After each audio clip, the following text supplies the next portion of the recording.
बात करेंगे अब आपके सेक्शन ऑफ टेस्टिस की, ठीक है।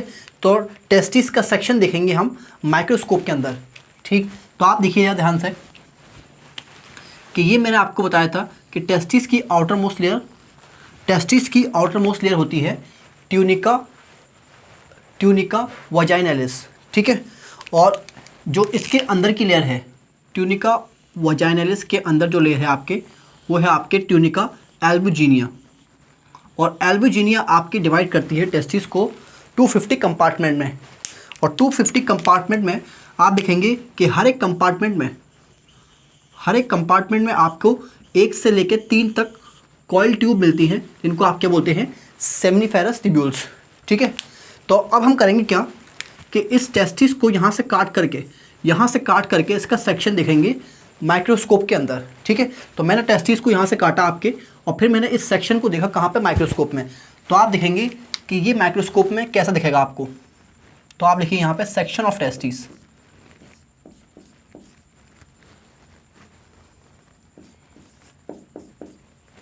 सेक्शन ऑफ टेस्टिस, ठीक है। तो ये आपने देखा, ये आपने देख लिया, ठीक। और ये आप देखिए ध्यान से कि यहाँ पर मैंने बनाया इसका सेक्शन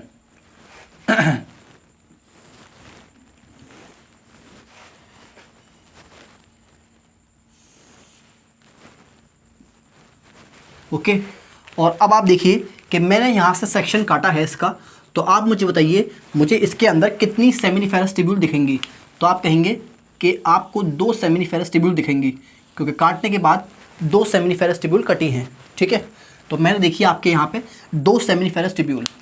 और अब आप देखेंगे कि ये जो सेमिनिफेरस ट्यूब्यूल के बाहर का जो स्पेस है, जो बाहर के टिश्यू हैं, इनको आप बोलते हैं क्या, इनको आप बोलते हैं इंटरस्टिशियल स्पेस, ठीक है। तो ये जो स्पेस है आपके, ये जो आपकी स्पेस है सेमिनिफेरस ट्यूब्यूल के बाहर की, इसको आप क्या बोलते हैं, इसको आप बोलते हैं इंटरस्टिशियल स्पेस। और आप इसको और क्या बोल सकते हैं, क्योंकि ये ट्यूब्यूल्स के बीच की स्पेस है, तो इसीलिए आप इसको क्या बोल सकते हैं, और इंटरट्यूबुलर। इंटर मतलब बीच में, और ट्यूबुलर मतलब ट्यूब्यूल्स के, तो इंटरट्यूबुलर स्पेस भी बोल सकते हैं आप इसको, ठीक है। तो इंटरट्यूबुलर स्पेस या इंटरस्टिशियल स्पेस बोल सकते हैं आप इस सेमिनिफेरस ट्यूब्यूल के बाहर की जो आपके स्पेस है, ओके। और आप देखेंगे कि यहाँ पर क्या क्या चीज़ प्रेजेंट है। तो आप देखेंगे कि यहाँ पर आपको मिल जाएंगी क्या, ब्लड वेसल्स, ठीक है। तो ये क्या है, आपके ब्लड वेसल्स हैं ये। और क्या मिल जाएगा आपको, और आपको मिल जाएगा यहाँ पर, आप देखिए ध्यान से, यहाँ पे आपको मिल जाएंगे कुछ WBCs, ठीक है। तो ये क्या है आपके कुछ WBCs, तो ये हैं आपके WBCs। और क्योंकि यहाँ पे WBCs का काम क्या है, WBCs यहाँ पे आपके इम्यूनिटी प्रोवाइड करते हैं, तो इसीलिए आप इनको क्या बोलते हैं, इसीलिए आप इनको बोलते हैं इम्यूनो कॉम्पिटेंट सेल,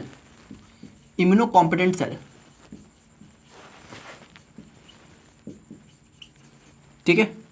तो ये है आपके क्या, इम्यूनो कॉम्पिटेंट सेल, क्योंकि ये आपके यहाँ पर इम्यूनिटी प्रोवाइड करते हैं, ठीक है। तो ये आपके जर्म्स है, बैक्टीरिया, वायरस या आपके दूसरे माइक्रोब से लड़ते हैं। तो ये क्या होगा, आपके इम्यूनो कॉम्पिटेंट सेल। और आप देखेंगे कि इस इंटरस्टिशियल स्पेस में ब्लड वेसल्स और इम्यूनो कॉम्पिटेंट सेल के अलावा आप देखेंगे आपको और भी सेल देखने को मिलते हैं। और ये जो सेल हैं आपके, इन सेल को आप क्या बोलते हैं, इन सेल को आप बोलते हैं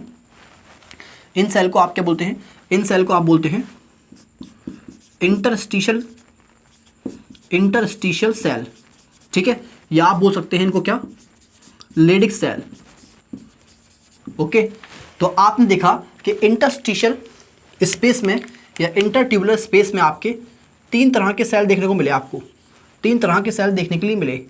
और एक हैं आपके कौन से, एक हैं आपके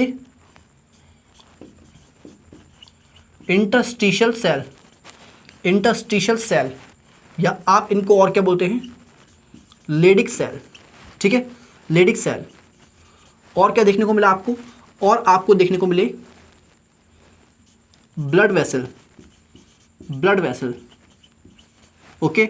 और आपको देखने को मिले क्या, immunocompetent cell, competent cells. Okay, तो आपके इंटरस्टिशियल स्पेस में या इंटरट्यूबुलर स्पेस में तीन तरह के सेल देखने को मिले आपको। ठीक है, तो आप देखेंगे कौन कौन से इंटरस्टिशियल सेल, जिनको आप क्या बोलते हैं, लेडिक सेल, और क्या, और मिले आपको इम्यूनो कॉम्पिटेंट सेल। ठीक है, और क्या देखने को मिले आपके, और देखने को मिले आपके ब्लड वेसल्स। ठीक है, तो दो तरह के सेल और एक आपके ब्लड वेसल देखने को मिली। ठीक है, कैपिलरीज आपको देखने को मिली। चलिए अब आप ध्यान से देखिए कि यहाँ पर इन इंटरस्टिशियल सेल पे या लेडिक सेल पे आपके एक हार्मोन जो कि आपके पिट्यूटरी से निकलता है, और जिसका नाम क्या है आपके LH क्या है आपके, LH है आपके ल्यूटिनाइजिंग हार्मोन। और ये ल्यूटिनाइजिंग हार्मोन आपके लेडिक सेल पे काम करेगा, और लेडिक सेल से क्या निकलवाएगा आपके, लेडिक सेल से निकलवाएगा आपके क्या, एंड्रोजन्स। ठीक है, और एंड्रोजन्स आपकी बॉडी में यानी कि मेल की बॉडी में काफ़ी तरह के होते हैं, और मेन एंड्रोजन कौन सा है आपके, मेन एंड्रोजन है आपके टेस्टोस्टेरोन। ठीक है, तो ये आपकी समझ में आ गया होगा। तो ये जो आपके इंटरस्टिशियल सेल हैं या लेडिक सेल हैं, इन पे आपके LH काम करेगा, और LH इन सेल से क्या निकलवाएगा आपके, इन सेल से निकलवाएगा आपके क्या, एंड्रोजन्स। और कौन सा एंड्रोजन, मेनली टेस्टोस्टेरोन। ओके, तो ये आपके समझ में आ गया होगा। ठीक है, तो मैंने आपको बताया कि इंटरस्टिशियल स्पेस में और इंटरट्यूबुलर स्पेस में आपके दो तरह के सेल्स हैं, और आपके ब्लड वेसल्स हैं, यानी कि आपके कैपिलरीज हैं। ओके, और सेल कौन कौन से हैं आपके, इंटरस्टिशियल सेल या लेडिक सेल या इम्यूनो कॉम्पिटेंट सेल, या आप कह सकते हैं कि ये क्या है आपके, एक तरह के WBC हैं। तो इंटरस्टिशियल सेल पे आपके LH काम करेगा, ल्यूटिनाइजिंग हार्मोन काम करेगा, और यहाँ से आपके क्या निकलवाएगा, यहाँ से आपके एंड्रोजन्स निकलवाएगा। और कौन सा एंड्रोजन, मेनली टेस्टोस्टेरोन। ठीक है, तो यह आपके समझ में आ गया होगा। और आप देखेंगे कि यहाँ पर यानी कि सेमिनिफेरस ट्यूब्यूल में, सेमिनिफेरस ट्यूब्यूल में आप देखेंगे कि दो तरह के सेल यहाँ पे अंदर से लाइनिंग करते हैं इसको। ठीक है, तो आप देखेंगे कि सेमिनिफेरस ट्यूब्यूल को दो तरह के सेल लाइन करते हैं, दो तरह के सेल सेमिनिफेरस ट्यूब्यूल को लाइन करते हैं। ठीक है,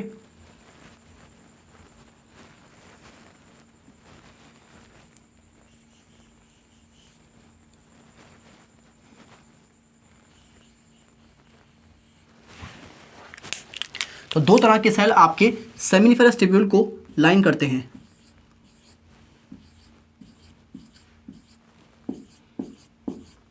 ठीक है, और आप देखेंगे कि ये जो आपके ब्लू सेल हैं, ये जो आपके ब्लैक सेल हैं, ये कौन से सेल हैं, ये हैं आपके स्पर्मेटोगोनिया। ओके, और ये जो आपके ब्लू सेल हैं, ये हैं आपके सर्टोली सेल।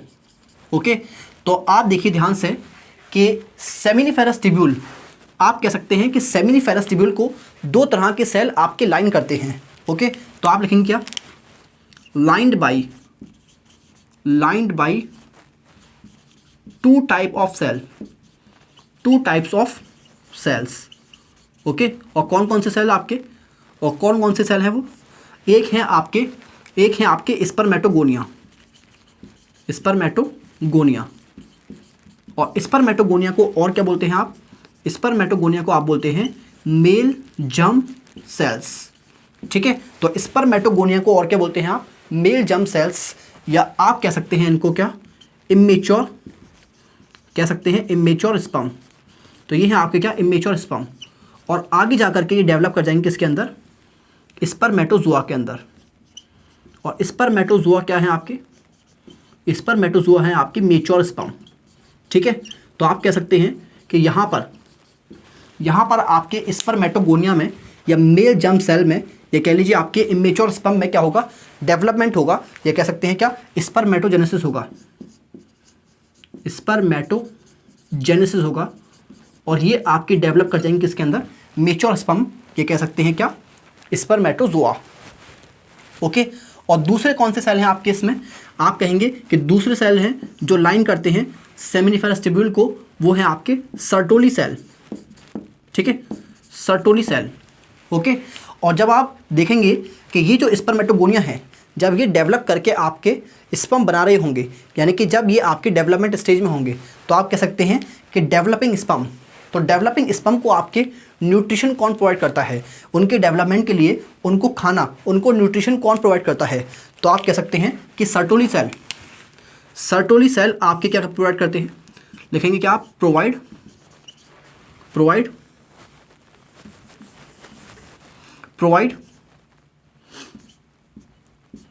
न्यूट्रिशन टू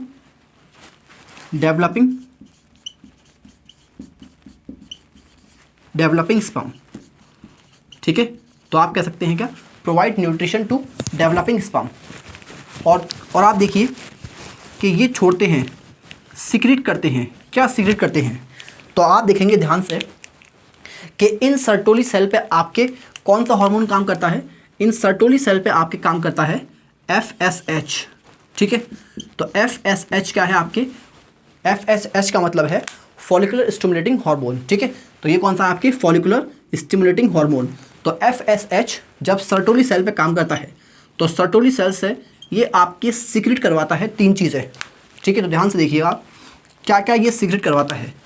तो सर्टोली सेल FSH के इन्फ्लुएंस में आपके तीन हार्मोन रिलीज करता है। ठीक है, तो आप लिखेंगे क्या, एक है आपके इनहिबिन, ठीक, और एक है आपके स्पर्म मैच्योरेशन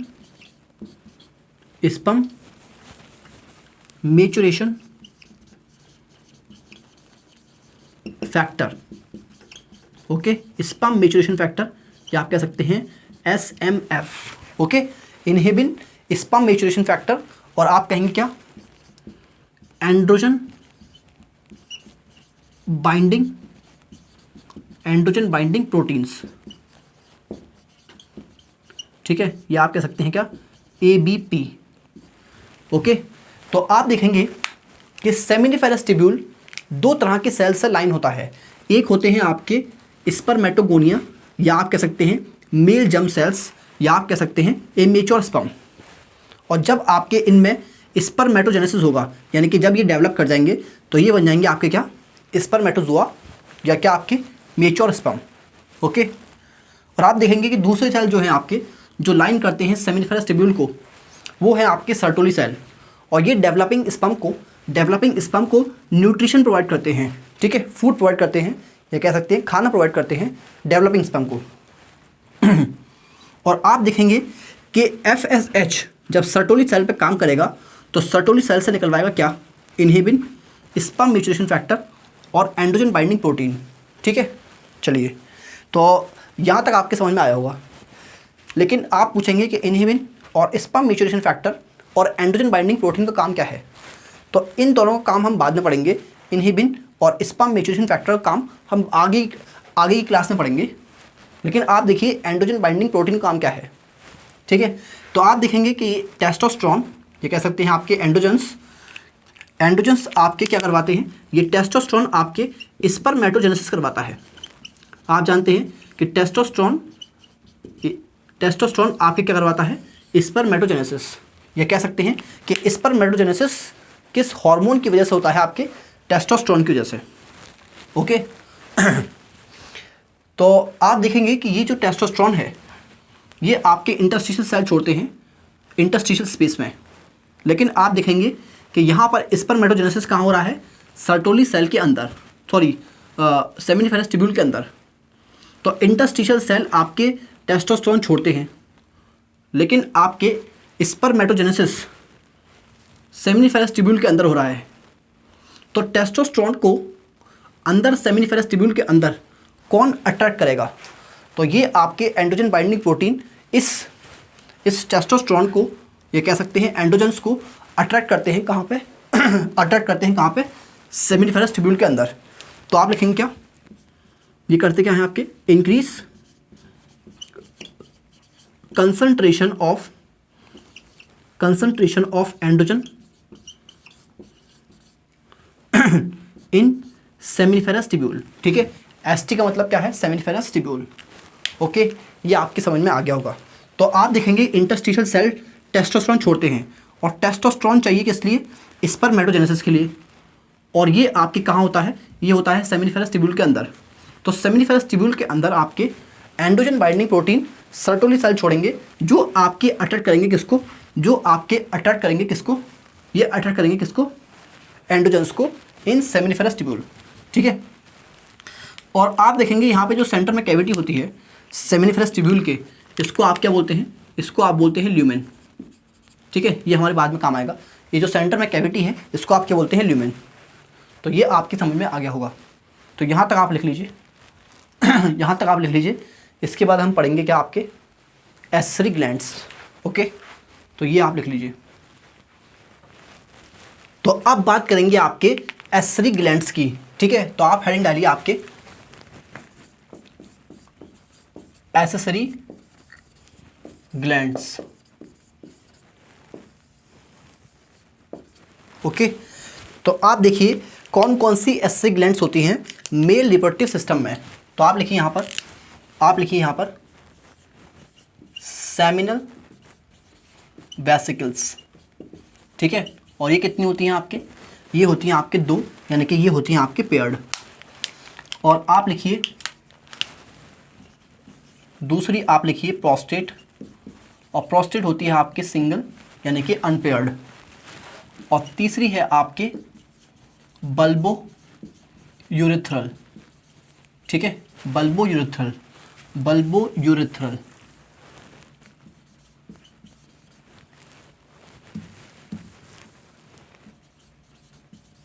ठीक है, तो बल्बो यूरिथ्रल, और ये आपकी होती हैं 2, यानी कि ये भी क्या होती हैं आपके पेयर्ड।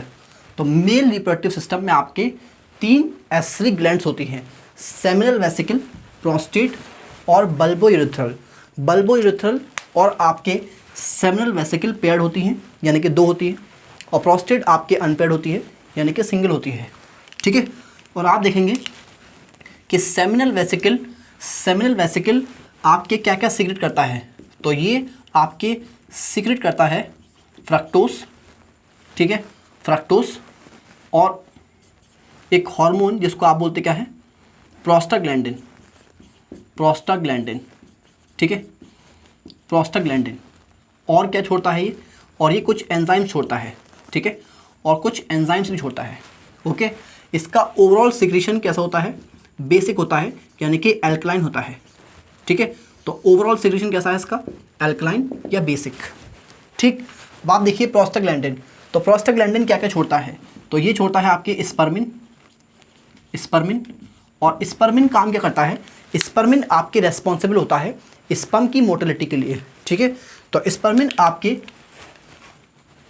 स्पर्म मोटिलिटी के लिए रेस्पॉन्सिबल होता है, स्पर्म मोटिलिटी के लिए रेस्पॉन्सिबल होता है। तो प्रोस्टेट आपके क्या छोड़ता है, स्पर्मिन, और स्पर्मिन रेस्पॉन्सिबल होता है किसके लिए, स्पर्म मोटिलिटी के लिए। ओके, और अब आप देखिए प्रोस्टेट और क्या छोड़ता है, तो ये आपके कैल्शियम भी छोड़ सकता है, और आपके फॉस्फेट भी छोड़ सकता है, और भी आपके आइंस छोड़ सकता है, मिनरल्स छोड़ सकता है, जो कि आपके एनर्जी प्रोवाइड करते हैं किसको, स्पर्म्स को। और ये आपके कुछ और एंजाइम्स भी छोड़ सकता है। और इसका ओवरऑल सिक्रीशन कैसा होता है आपके, इसका होता है एसिडिक, क्योंकि यहाँ पे आपके सिट्रिक एसिड भी छोड़ता है ये, इसलिए इसका ओवरऑल सिक्रीशन कैसा है, प्रोस्टेट है, सॉरी एसिडिक है। और बल्बो यूरिथ्रल क्या छोड़ता है आपके, तो बल्बो यूरिथ्रल छोड़ता है आपके म्यूकस। और म्यूकस किस काम आता है आपके, म्यूकस आपके पीनिस को लुब्रिकेट करने काम आता है ड्यूरिंग कॉपुलेशन। ठीक है, तो आप लिखेंगे म्यूकस और help in lubrication of penis during copulation। ठीक है, तो सेक्सुअल इंटरकोर्स के टाइम पर ये म्यूकस पीनिस को आपकी लुब्रिकेट करता है। ठीक है, तो ये आपके समझ में आ गया होगा। तो अब सेमिनल वेसिकल क्या छोड़ता है आपके, फ्रक्टोस, प्रोस्टाग्लैंडिन और कुछ एंजाइम्स। ओके, और प्रोस्टेट क्या छोड़ता है आपके, स्पर्मिन, जो आपके स्पर्म मोटिलिटी के लिए रेस्पॉन्सिबल होता है। और क्या छोड़ता है आपके, कैल्शियम, फॉस्फेट और आपके एंजाइम। और आपकी बल्बो यूरिथ्रल क्या छोड़ता है, म्यूकस। और म्यूकस क्या किस काम आता है, म्यूकस आपके पीनिस की टिप पे निकलता है और पीनिस की टिप पे आपके ये पीनिस को ल्यूब्रिकेट करने के काम आता है, ठीक है, ड्यूरिंग सेक्सुअल इंटरकोर्स, ये कह लीजिए कॉपुलेशन। और इसका ओवरऑल सिक्रेशन कैसा है, एल्कलाइन है, ठीक है। चलिए तो अब आप देखिए यहाँ पर कि इन तीनों का सिक्रेशन मिलाकर के क्या बोलते हैं, सिक्रेशन ऑफ ऑल थ्री। जब आप इन तीनों के सिक्रेशन को मिला देंगे तो सिक्रेशन ऑफ ऑल थ्री, तो तीनों के सिक्रेशन को मिला के आप क्या बोलते हैं, तीनों के सिक्रेशन को मिला के क्या बोलते हैं आप, सेमिनल प्लाज्मा। ओके, तो ये गलती मत करिएगा कि सेमिनल प्लाज्मा आपके सेमिनल वेसिकल का सिक्रेशन नहीं है, ये तीनों के मिलाकर के सिक्रेशन को क्या बोलते हैं आप, सेमिनल प्लाज्मा बोलते हैं। ओके, और आप मुझे बताइए कि सेमिनल प्लाज्मा कैसा होगा, एसिडिक होगा या एल्कलाइन होगा। तो आप देखिए यहाँ पर कि ये जो आपकी सेमिनल वेसिकल है ये आपके मेजर कंपोनेंट होता है। ये कह सकते हैं आप क्या कि सेमिनल वेसिकल का जो सिक्रेशन है वो सबसे ज़्यादा होता है 60 to 70%। ओके, तो सेमिनल प्लाज्मा में आप देखेंगे ठीक है 60 to 70% सेमिनल वेसिकल का ही सिक्रेशन होता है और सेमिनल वेसिकल का सिक्रेशन कैसा है आपके, एल्कलाइन। तो इसीलिए आपके सेमिनल प्लाज्मा भी कैसा है, एल्कलाइन है, ठीक है, एल्कलाइन है। तो सबसे ज़्यादा सिक्रेशन किसका है इसमें, सेमिनल वेसिकल का, जो कि आपका कितना होता है 60 to 70%, और उसका सिक्रेशन कैसा है आपके, एल्कलाइन। तो इसीलिए आपके ये भी कैसा है आपके, एल्कलाइन है। और आप देखेंगे क्योंकि स्पर्म जब प्रोड्यूस होते हैं तो वो आपके कोगुलेटेड फॉर्म में होते हैं, जमे हुए फॉर्म में होते हैं, और इन सब का सिक्रेशन कैसा है आपके, एकदम फ्लूइड है, लिक्विड जैसा है। तो इसी वजह से आप देखेंगे कि स्पर्म अब फ्लूइड में आ गया, इन सब के सिक्रेशन की वजह से स्पर्म आपके फ्लूइड में आ गया, लिक्विड में आ गया, तो अब उसका ट्रांसपोर्ट ईजी हो जाएगा, ठीक है, अब उसको स्विम करने में आसानी होगी। तो आप देखेंगे provide fluid medium to sperm. तो स्पर्म आप देखेंगे कि कोगुलेटेड फॉर्म में होते हैं, लेकिन इन सब के सिक्रेशन की वजह से अब वो किस में आ गया, वो आपके फ्लूइड में हो गया, ठीक है, और अब उसको स्विम करने में आसानी होगी, ठीक है। तो provide fluid medium to sperm for easy transport. तो उसका ट्रांसपोर्ट कैसा हो जाएगा आपके, इजी हो जाएगा, इजी ट्रांसपोर्ट। ओके, तो ये आपके समझ में आ गया होगा। तो सेमिनल प्लाज्मा कैसा है आपके, एल्कलाइन है। ओके, और आप देखिए व्हाट इज सीमेन। तो मैंने आपसे सवाल पूछा कि सीमेन क्या है, तो आप कहेंगे सीमेन क्या है आपके, सीमेन है आपके स्पर्म, और स्पर्म में आप इन तीनों के सिक्रेशन को मिला दीजिए, है ना। तो इन तीनों के सिक्रेशन को आप स्पर्म में मिला दीजिए, यानी कि सेमिनल प्लाज्मा को आप स्पर्म में मिला दीजिए, तो उसको आप क्या बोलते हैं, सीमेन। तो सीमेन क्या है, sperm plus seminal plasma. Okay, तो जो आपके मेल इजैकुलेट करता है वो स्पर्म नहीं करता, सिर्फ उसमें आपके सेमिनल प्लाज्मा भी होता है, ठीक है। तो मेल आपके इजैकुलेट करते हैं क्या, सीमेन, जिसमें आपके स्पर्म के अलावा सेमिनल प्लाज्मा भी होता है, ठीक है। तो ये आप देख लीजिए, ये आप लिख लीजिए। ओके, चलिए तो अब बात करेंगे आपके स्पर्मेटोजेनेसिस की, ठीक है। तो आप लिखिए क्या, स्पर्मेटोजेनेसिस।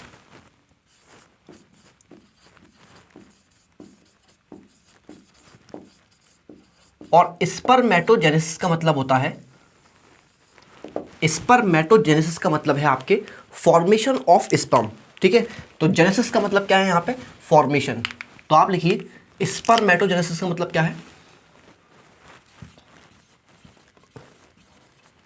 फॉर्मेशन ऑफ स्पर्म्स, ठीक है। तो फॉर्मेशन ऑफ स्पर्म्स, तो स्पर्मेटोजेनेसिस का मतलब क्या है आपके, फॉर्मेशन ऑफ स्पर्म्स। अब मैंने आपसे पूछा कि मेल के अंदर स्पर्म फॉर्मेशन कब स्टार्ट होता है, तो आप कहेंगे कि मेल के अंदर स्पर्म फॉर्मेशन आपकी प्यूबर्टी पे स्टार्ट होता है, ठीक है। और क्यों होता है प्यूबर्टी पे स्टार्ट, क्योंकि आपके ब्रेन से कुछ हार्मोन निकलते हैं और वो हार्मोन आपके टेस्टिस पे एक्ट करते हैं और टेस्टिस से आपके स्पर्मेटोजेनेसिस करवाते हैं, ठीक है। तो आप कहेंगे कि ये कब स्टार्ट होगा आपके ये स्टार्ट होता है आपके स्टार्ट एट प्यूबर्टी, ठीक है। तो ये कब स्टार्ट होगा आपके, प्यूबर्टी पे स्टार्ट होगा, स्टार्ट एट प्यूबर्टी। और मैंने आपसे पूछा कि ये आपके कब तक चलेगा, तो आप कहेंगे कि ये आपके सारी ज़िंदगी, जब तक आपके मेल जिंदा है तो उसके टेस्टिस में आपके स्पर्म बनते रहेंगे। ओके तो start at puberty and occur through out life, तो सारी ज़िंदगी होता है, अकर थ्रू आउट लाइफ। ओके चलिए अब बात करेंगे कि स्पर्मेटोजेनेसिस कहाँ होता है, तो आप कहेंगे कि टेस्टिस में होता है। लेकिन मैंने आपसे पूछा टेस्टिस में भी कहाँ होता है, तो आप कहेंगे कि टेस्टिस में स्पर्मेटोजेनेसिस आपके सेमिनिफेरस ट्यूब्यूल में होता है। ठीक है तो इसीलिए मैं आपको दिखाऊंगा सेमिनिफेरस ट्यूब्यूल का क्रॉस सेक्शन। ओके तो ये क्या है आपके cross section of seminiferous tubule, तो आप लिखेंगे यहाँ पे क्या,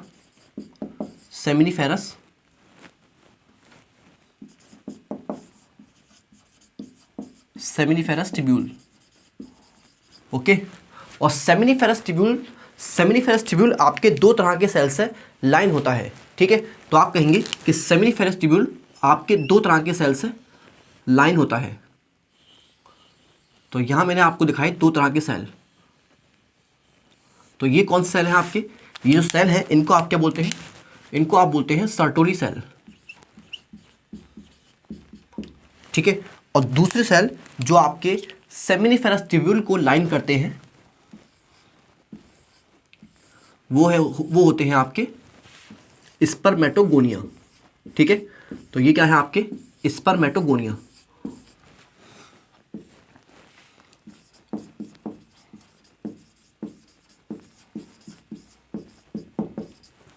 ठीक तो ये है आपकी क्या स्पर्मेटोगोनिया, और यही स्पर्मेटोगोनिया आगे जाकर के आपके क्या बनाएंगे, स्पर्म बनाएंगे। इसीलिए आप इनको और क्या बोलते हैं, sperm mother cell, sperm mother cell. ठीक है तो ये है आपके क्या स्पर्म मदर सेल। ठीक और स्पर्म मदर सेल के अलावा आप इनको मेल जर्म सेल भी बोलते हैं। ठीक है और क्या बोलते हैं इसको, मेल जर्म सेल। ठीक है तो यहां लिखिए आप क्या, मेल जर्म सेल,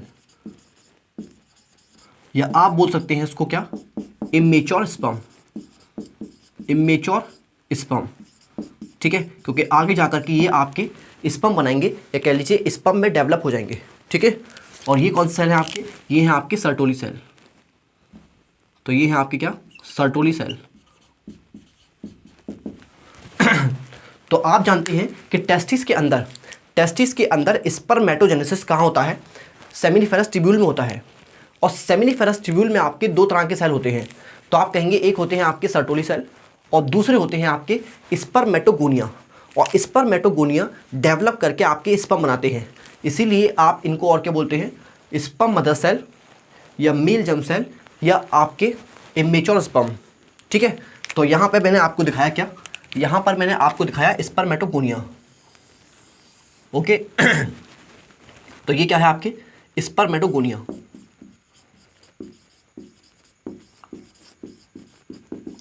और क्योंकि ये आपके स्पर्म मदर सेल हैं तो आप जानते हैं मदर सेल आपके हमेशा क्या होते हैं, डिप्लॉयड होते हैं। तो ये क्या होंगे आपके डिप्लॉयड। और अगर मैंने आपसे पूछा कि इनका कैरियोटाइप क्या होगा, तो आप जानते हैं मेल के अंदर हर एक सेल का कैरियोटाइप क्या होगा, हर एक सेल का कैरियोटाइप होता है 44 + XY। ठीक है 44 यहाँ पे ऑटोजोम है और XY यहाँ पर क्या है, सेक्स क्रोमोजोम है मेल के। ठीक है तो हमारे अंदर 46 क्रोमोजोम होते हैं जिसमें आपके 44 ऑटोजोम और आपके एक पेयर होता है किसका, सेक्स क्रोमोजोम का। ठीक है तो ये है आप देखिए एक हमारे अंदर X क्रोमोजोम होता है और एक Y क्रोमोजोम, और बाकी 44 क्या है, ऑटोजोम होते हैं।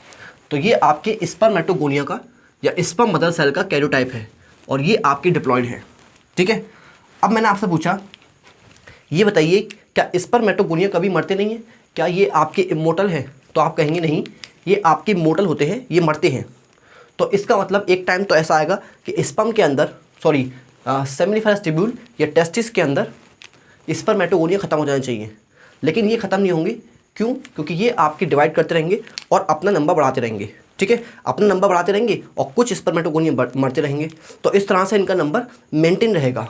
ठीक है तो मैंने आपको क्या कहा कि स्पर्मेटोगोनिया मरते रहते हैं टेस्टिस के अंदर, और इसी वजह से आप देखेंगे कि स्पर्मेटोगोनिया डिवाइड करते हैं, माइटोसिस से डिवाइड करेंगे और आपके अपना नंबर बढ़ाएंगे, और नंबर बढ़ा करके आपके नंबर मेंटेन रखेंगे, क्योंकि कुछ स्पर्मेटोगोनिया मर रहे हैं और बाकी आप डिवाइड करके नए बना रहे हैं। ठीक है, तो इस तरह से आपके स्पर्मेटोगोनिया का नंबर मेंटेन रहेगा। तो आप लिखिए यहाँ पे सबसे पहले कि ये आपके डिवाइड करेंगे किससे, माइटोसिस से। माइटोसिस से डिवाइड करेंगे आपके, और क्यों डिवाइड करेंगे माइटोसिस से, ताकि ये अपना नंबर मेंटेन कर सकें, अपना नंबर बढ़ा सकें या मेंटेन कर सकें। ठीक है, टू इंक्रीज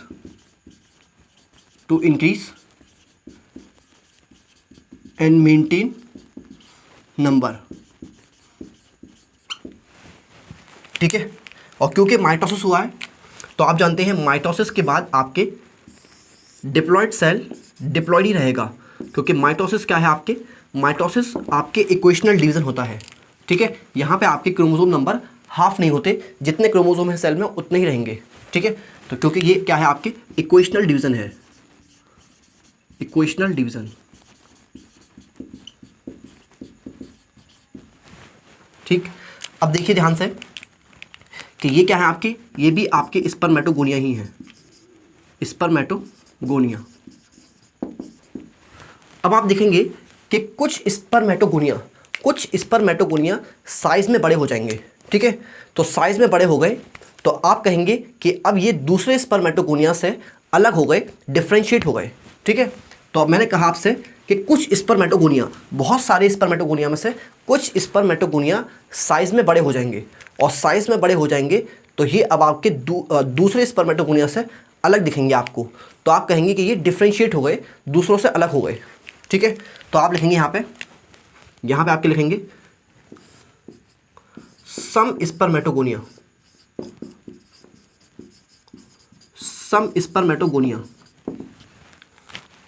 क्या कर जाएंगे आपके, increase in size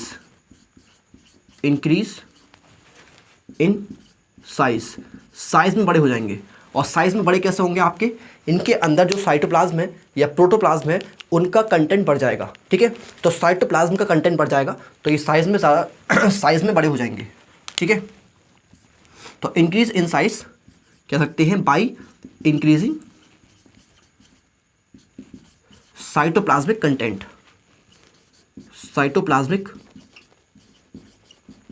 content.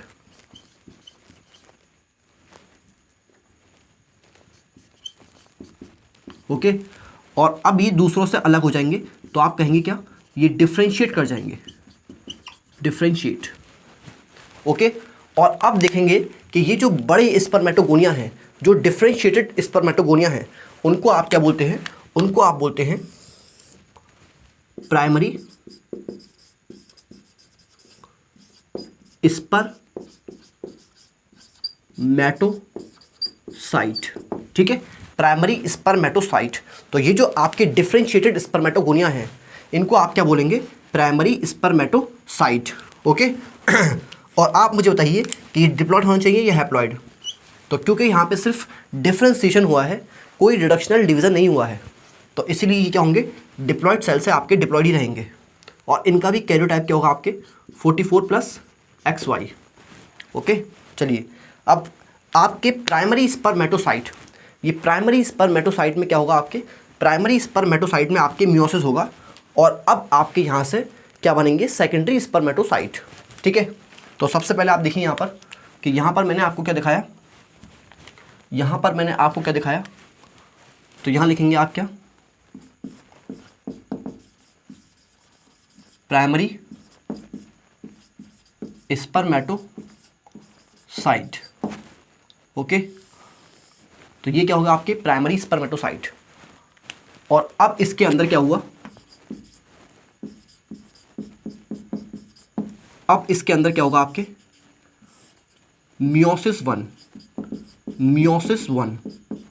Okay, और मियोसिस वन आप जानते हैं, मियोसिस वन कैसा रिडक्शन है आपके, मियोसिस वन आपके रिडक्शनल डिवीज़न है। ठीक है, तो मियोसिस वन आपके रिडक्शनल डिवीज़न है, यानी कि यहाँ पर आपके क्रोमोसोम हाफ हो जाएंगे, तो ये है आपके रिडक्शनल डिवीज़न, यानी कि इसके अंदर क्रोमोसोम हाफ हो जाएंगे, रिडक्शनल डिवीज़न। ठीक है, तो यहाँ आप देखेंगे कि प्राइमरी स्पर्मेटोसाइट जब डिवाइड करेगा तो ये डिवाइड करके क्या बनाएगा आपके दो हैप्लॉइड सेकेंडरी स्पर्मेटोसाइट। ठीक है, तो ये क्या है आपके सेकेंडरी स्पर्मेटोसाइट। ओके, और अगर मैं आपसे इसका कैरियोटाइप पूछूं तो इसका कैरियोटाइप क्या होगा आपके, क्योंकि यहाँ पे 44 थे तो ये हाफ हो जाएंगे आपके 22, और यहाँ आप देखेंगे कि एक्स और वाई में से कोई एक क्रोमोसोम आएगा, और यहाँ भी आप देखेंगे कि यहाँ भी 22, और क्योंकि यहाँ पे मैंने एक्स लिखा है तो यहाँ पे मुझे लिखना पड़ेगा वाई। ओके, चलिए, तो यहाँ तक आपके समझ में आ गया होगा। तो प्राइमरी स्पर्मेटोसाइट में क्या हुआ, मियोसिस 1 हुआ, यानी कि रिडक्शनल डिवीज़न, जिसमें आपके क्रोमोसोम हाफ हो जाएंगे। तो 2n से आपके क्रोमोसोम कितने हुए, nn। ओके, और यहाँ पे क्या था 44 + XY, तो 44 + XY आप देखेंगे ये हो जाएंगे हाफ, तो बचेंगे क्या आपके 22, और x और y में से एक क्रोमोसोम आएगा, तो यहाँ लिखा मैंने x और यहाँ लिखा मैंने आपके y। और जब प्राइमरी स्पर्मेटोसाइट डिवाइड करेगा मियोसिस 1 से तो ये बनाएगा आपके 2 सेकेंडरी स्पर्मेटोसाइट। ओके, चलिए अब नेक्स्ट देखिए कि जब ये सेकेंडरी स्पर्मेटोसाइट में, जब आपके सेकेंडरी स्पर्मेटोसाइट में क्या होगा, सेकेंडरी स्पर्मेटोसाइट में आपके क्या होगा, सेकेंडरी स्पर्मेटोसाइट में आपके मियोसिस 2 होगा। ओके, तो आप लिखेंगे यहाँ पे क्या, यहाँ पर आपके क्या होगा, यहाँ पर आपके होगा मियोसिस 2, मियोसिस 2। और मियोसिस 2 आपके क्या होता है, मियोसिस 2 होता है आपके equational division, equational division. Okay, और इक्वेशनल डिवीज़न है आपके मियोसिस 2। तो अब यहाँ पर आपके क्रोमोसोम नंबर हाफ नहीं होंगे, तो n क्रोमोसोम है तो आपके n ही रहेंगे।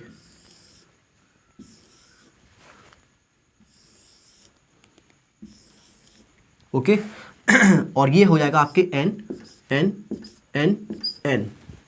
ओके, और सेकेंडरी स्पर्मेटोसाइट जब आपके डिवाइड करेंगे मियोसिस 2 से तो ये क्या बनाएंगे आपके, ये बनाएंगे आपके स्पर्मेटिड्स, स्पर्मेटिड्स। ओके, और आपने देखा कि एक प्राइमरी स्पर्मेटोसाइट से अब आपके कितने बन गए, 4 स्पर्मेटिड्स बन गए। ओके, और चारों कैसे हैं आपके हैप्लॉइड। और अगर मैं आपसे पूछूं कि इनकी प्लॉइडी क्या होगी तो आप कहेंगे कि इनकी प्लॉइडी भी क्या होगी 22 + x, और इसकी भी क्या होगी आपके 22 + x। ठीक है, तो दोनों का कैरियोटाइप क्या है आपके 22 + x और 22 + x, और इन दोनों का क्या होगा आपके 22 + y और 22 + y। तो ऐसा क्यों होगा, क्योंकि ये आपके क्या है, इक्वेशनल डिवीज़न है, यहाँ पे क्रोमोसोम नंबर हाफ नहीं होंगे, जैसे हैं वैसे ही रहेंगे।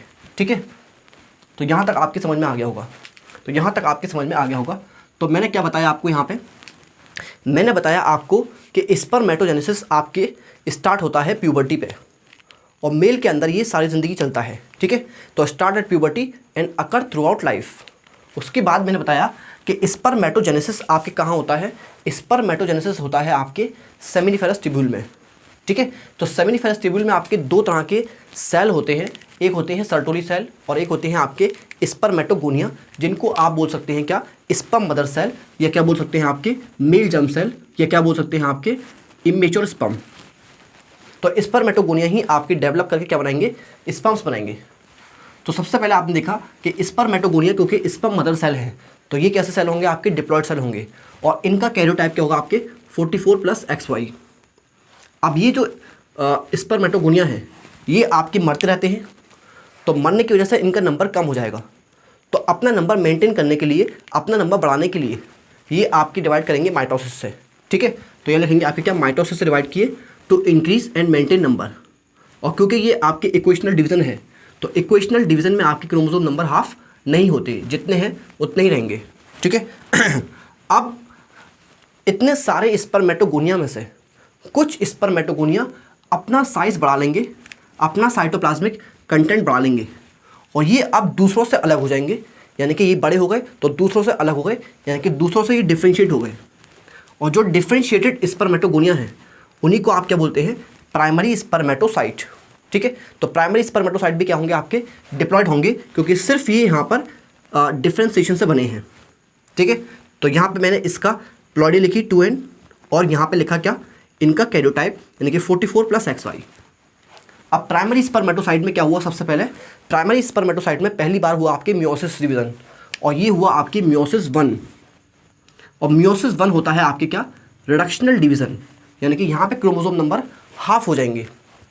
और जब ये आपकी मियोसिस 1 से डिवाइड करेंगे प्राइमरी स्पर्मेटोसाइट, तो ये बनाएंगे आपके 2 सेकेंडरी स्पर्मेटोसाइट, जो कि आपके क्या होंगे, हैप्लॉइड। ठीक है, तो इनकी प्लॉयडी क्या होगी आपके N और N, क्योंकि ये आपके डिवाइड किए हैं किससे, रिडक्शनल डिवीजन से। तो प्राइमरी स्पर्मेटोसाइट रिडक्शनल डिवीजन से डिवाइड करके क्या बनाएंगे आपके सेकेंडरी स्पर्मेटोसाइट, तो ये कैसे होंगे आपके हैप्लॉइड। और आप देखेंगे कि यहाँ पे इनकी प्लॉयडी क्या होगी, इनकी जो कैरियोटाइप होगा क्या होगा, 44 आपके हाफ होके 22, और X और Y में से एक क्रोमोसोम। ऐसे ही यहाँ पर भी आप देखेंगे कि 44 से आपके 22, और X और Y में से आपके Y क्रोमोसोम, क्योंकि यहाँ पे आपने X लिखा है।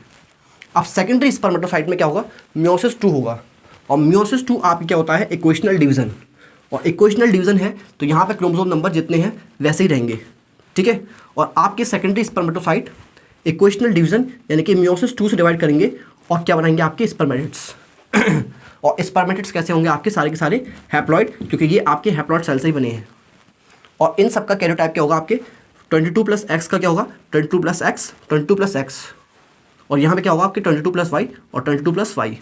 तो यहाँ पे आपके कैरियोटाइप ना प्लॉयडी दोनों में से कुछ चेंज नहीं होगा, क्योंकि ये कैसा है आपके इक्वेशनल डिवीजन है। अब हम आगे पढ़ेंगे, तो आप इसको यहाँ तक लिख लीजिए। ठीक है, तो अब हम इसके बाद आगे पढ़ेंगे इसको मिटा करके, तो यहाँ तक आप इसको लिख लीजिए, फिर मैं इसको मिटा करके मैं आपको बताऊँगा कि आगे क्या होगा। अभी स्पर्मेटोजेनेसिस कंप्लीट नहीं हुआ है। ठीक है, तो हमने देखा आपके कि प्राइमरी स्पर्मेटोसाइट में मियोसिस 1 होगा, तो आपके बनेंगे सेकेंडरी स्पर्मेटोसाइट, और सेकेंडरी स्पर्मेटोसाइट में आपके मियोसिस 2 होगा, तो आपके बनेंगे स्पर्मेटिड्स। ठीक है, तो स्पर्मेटिड्स तक आपने देख लिया, स्पर्मेटिड्स तक आपने देख लिया था। तो यहाँ पर मैंने आपको दिखाए थे क्या, 4 हैप्लॉइड स्पर्मेटिड्स। ठीक है, तो ये क्या है आपके स्पर्मेटिड्स। ओके, और आप जानते हैं इनका कैरियोटाइप क्या होगा, 22 + 22 + X। ठीक है, और 22 + Y एंड 22 + Y। ओके, तो यहाँ तक हमने देख लिया था, यहाँ तक हमने देख लिया था। तो अब आप जानते हैं कि स्पर्म की जो शक्ल होती है, मतलब स्पर्म आपने देखा होगा कि स्पर्म के पास एक हेड होता है, एक आपकी टेल होती है, लेकिन आप देख रहे हैं स्पर्मेटिड्स के पास आपकी टेल वगैरह ऐसा कुछ नहीं है। तो अब ये जो स्पर्मेटिड्स हैं, अब यहाँ देखेंगे आप स्पर्मेटिड्स के अंदर मॉर्फोलॉजिकल चेंज आएंगे। जैसे आप देखेंगे कि जैसे आपके फ्रॉग में और टैडपोल में फ़र्क होता है, तो जब टैडपोल आपके फ्रॉग में डेवलप करता है, तो आप देखेंगे कि टैडपोल की जो टेल होती है आपके, वो आपकी चली जाएगी, गायब हो जाएगी, और उसके अंदर आपके हाथ पर आ जाएंगे, और वो बन जाएगा आपके क्या, फ्रॉग। तो ये जो मॉर्फोलॉजी है, एक्सटर्नल अपीयरेंस है टैडपोल के, ये आपके चेंज हो गए, और ये आप क्या बन गया, फ्रॉग बन गया। ठीक है, जैसे टेल थी तो टेल अब नहीं रही, हाथ पैर नहीं थे टैडपोल में तो हाथ पैर आ गए। ठीक है, और अब ये क्या बन गया आपके, फ्रॉग। तो ये जो आपकी मॉर्फोलॉजिकल चेंज है, इनको आप क्या बोलते हैं, मॉर्फोजेनेसिस। ठीक है, तो ऐसे ही मॉर्फोजेनेसिस आपके कहाँ होगा, स्पर्मेटिड्स में भी होगा। ठीक है, और स्पर्मेटिड्स में आपके मॉर्फोजेनेसिस होके कुछ और स्ट्रक्चर आएंगे, और ये आपके फाइनली क्या बन जाएंगे, ये बन जाएंगे आपके स्पर्मेटोजोआ या मेच्योर स्पर्म्स। ठीक है, तो ये बन गए आपके क्या, ये देखिए, जैसे मैंने आपको दिखाया कि यहाँ पे आपके टेल आ गई, और भी स्ट्रक्चर आते हैं, वो हम आगे दिखेंगे स्पर्म के स्ट्रक्चर में। ठीक है, तो आपने देखा कि स्पर्मेटिड्स आपके कैसे हैं, स्पर्मेटिड्स आपके राउंड सेल हैं। ठीक है, और अब ये इनके अंदर मॉर्फोलॉजिकल चेंज होंगे, यानी कि मॉर्फोजेनेसिस होगा, और अब इनका शेप चेंज होगा, और यहाँ पे आपके कुछ स्ट्रक्चर आएंगे, जैसे आपके टेल आ जाएगी, और अब ये डेवलप करेगा किसके अंदर, स्पर्मेटोजोआ के अंदर। और स्पर्मेटोजोआ ही क्या है आपके, मेच्योर स्पर्म। ये क्या है आपके, मेच्योर स्पर्म। ओके, और इस प्रोसेस को आप क्या बोलते हैं, इस प्रोसेस को आप बोलते हैं मॉर्फोजेनेसिस, मॉर्फोजेनेसिस, या कह सकते हैं क्या, स्पर्मियोजेनेसिस। ठीक है, तो स्पर्मियोजेनेसिस आपकी किताब में एनसीईआरटी में टर्म दे रखी है। तो स्पर्मियोजेनेसिस में क्या होगा आपके कि स्पर्मेटिड्स के आपका स्ट्रक्चर चेंज होगा, मॉर्फोलॉजी चेंज होगी, और आप देखेंगे कि ये जो आपकी राउंड सेल है यहाँ पे कुछ स्ट्रक्चर और आएंगे, आगे हम पढ़ेंगे कि क्या क्या आएंगे आपके, जैसे मिडिल पीस वगैरह, और मैंने आपको दिखाया यहाँ पे टेल। ठीक है, तो इसके अंदर आपके मॉर्फोलॉजिकल चेंज आएंगे और आपके कुछ स्ट्रक्चर्स डेवलप करेंगे जैसे आपकी टेल। ठीक है, और ये जो मॉर्फोजेनेसिस है, स्पर्मियोजेनेसिस है, ये आपके कौन करवाता है, ये करवाता है आपके स्पर्म मैच्योरेशन फैक्टर। ठीक है, आप जानते हैं स्पर्म मैच्योरेशन फैक्टर कौन छोड़ता है, ये आपके सर्टोली सेल छोड़ता है। ठीक है, तो sperm maturation factor, sperm maturation factor या SMF क्या करता है आपके, इंड्यूस डेवलपमेंट ऑफ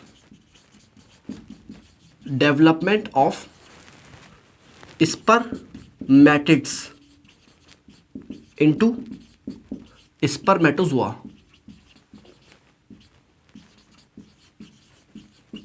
ठीक है, तो स्पर्मेटिड्स आपके डेवलप कर जाएंगे किसके अंदर, स्पर्मेटोजोआ, और इस प्रोसेस को आप क्या बोलते हैं, स्पर्मियोजेनेसिस। और स्पर्मियोजेनेसिस करवाता कौन है, ये करवाता है आपके स्पर्म मैच्योरेशन फैक्टर।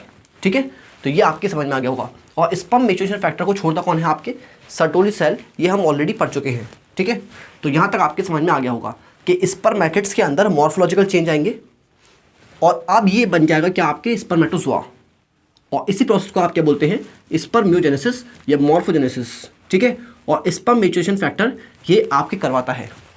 अब आप आगे देखिए कि ये जो आपके स्पर्मेटोजोआ हैं, ये जो आपके स्पर्मेटोजोआ हैं, ये आपके जो डेवलपिंग स्पर्मेटोजोआ हैं, ये आपके क्या करेंगे, ये सर्टोली सेल के अंदर अपना हेड इस तरह से एम्बेड कर देंगे, अपना हेड घुसा देंगे सर्टोली सेल में। ठीक है, और क्यों घुसाएंगे, ताकि ये आपके न्यूट्रिशन ले सकें सर्टोली सेल से। ठीक है, तो कुछ आपको ऐसा दिखेगा, कुछ आपको ऐसा दिखेगा इस तरह से। तो ये आप दिख रहे हैं कि स्पर्मेटोजोआ के जो हेड है ये आपके कहाँ एम्बेड कर जाएंगे, ये कर जाएंगे आपके सर्टोली सेल के अंदर। तो आप लिखेंगे कि स्पर्म हेड या spermatozoa head, sperm head embedded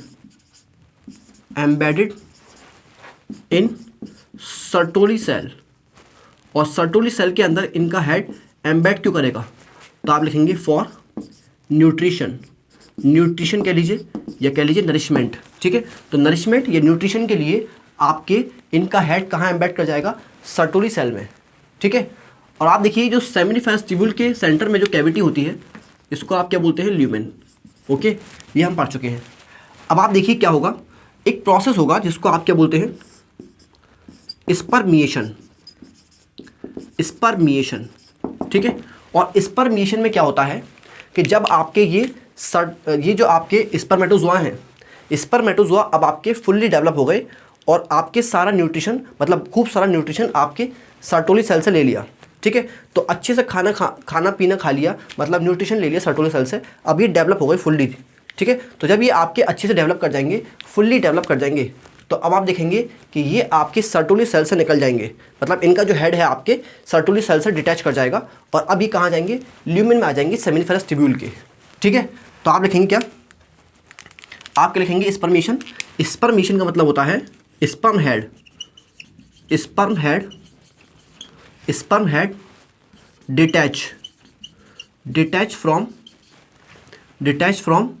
Sertoli cell, Sertoli cell, और कहाँ जाएंगे आप, ये इनटू